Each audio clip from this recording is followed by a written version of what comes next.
आज के इस वीडियो में हम वर्टिगो डिसीज़ के बारे में बात करेंगे। सबसे पहले हम इसकी डेफिनेशन जान लेते हैं। वर्टिगो डिसीज़ में पेशेंट को चक्कर आता है, उसके आसपास का वातावरण घूम रहा हो या हिल रहा हो ऐसा महसूस होता है, साथ ही वह अपना संतुलन खो बैठता है। इसके अलावा वह भ्रमित होता है।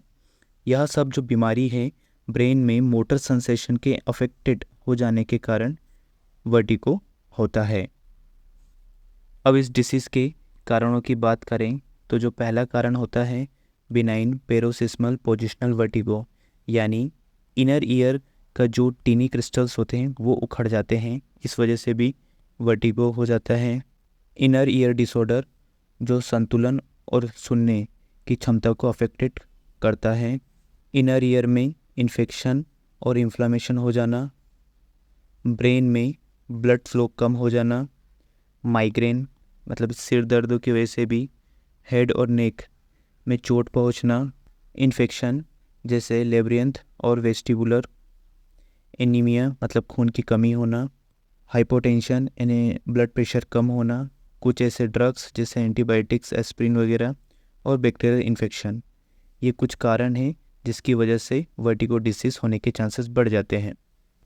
अब इस बीमारी के सिम्टम्स के बारे में बात करें तो जो वर्टिगो में जो सिम्टम्स होते हैं जैसे कि चक्कर आना या हिलने डुलने जैसा महसूस होना, संतुलन खो देना, उल्टी जैसा होना या उल्टी हो जाना, एबनॉर्मल आई मूवमेंट्स होना, हेडेक मतलब सर दर्द होना, सुनाई नहीं देना या कम सुनाई देना, बेचैनी होना, दौरे पड़ना, साथ ही मूड चेंज होना, ये सब वर्टिगो डिसीज़ के सिम्टम्स हैं।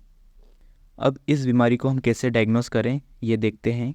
इसके लिए जो सबसे साधारण चीज़ें हैं वो मेडिकल हिस्ट्री लेना, फिज़िकल एग्जामिनेशन करना, जर्नल एग्जामिनेशन जैसे pulse, BP, temperature, RBC, CBC ये भी कर सकते हैं। यदि जो पेशेंट ज़्यादा ही सीरियस है तो हम सीटी स्कैन्स करेंगे और एमआरआई करेंगे। इससे हमें ब्रेन और इनर ईयर के जो भी ये प्रॉब्लम्स हैं वो हमें पता लग सकता है। अब इस बीमारी के ट्रीटमेंट्स के बारे में जानें। कुछ ऐसे मेडिसिन हैं जो इस वर्टिगो डिसीज़ को ठीक करने में मदद करता है, जैसे कि एंटीकोलिनर्जिक्स क्लास की जो मेडिसिन है, जैसे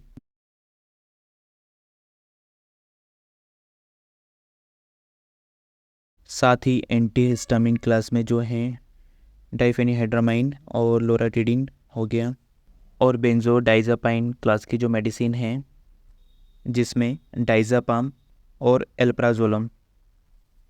अब कॉर्टिकोस्टेरॉइड्स के बारे में बात करें तो जो कॉर्टिकोस्टेरॉइड की जो क्लास है उसमें प्रेडनिसोलोन हो गया, एंटीनोजिया में हो गया ओंडासेट्रोन हो गया, और वेस्टिबुलर सप्रेसेंट्स जो क्लास की मेडिसिन है उसमें बेटास्टिन हो गया, और एंटी वर्टिगो जो क्लास की मेडिसिन है जिसमें सिनार्जिन हो गया और फ्लोनार्जिन हो गया।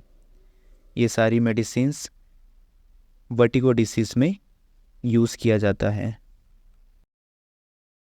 इस वर्टिगो डिसीज़ के फुल नोट्स मैंने डिस्क्रिप्शन में दे रखा है, आप वहाँ पर जाकर फ्री में डाउनलोड कर सकते हैं। Thank you.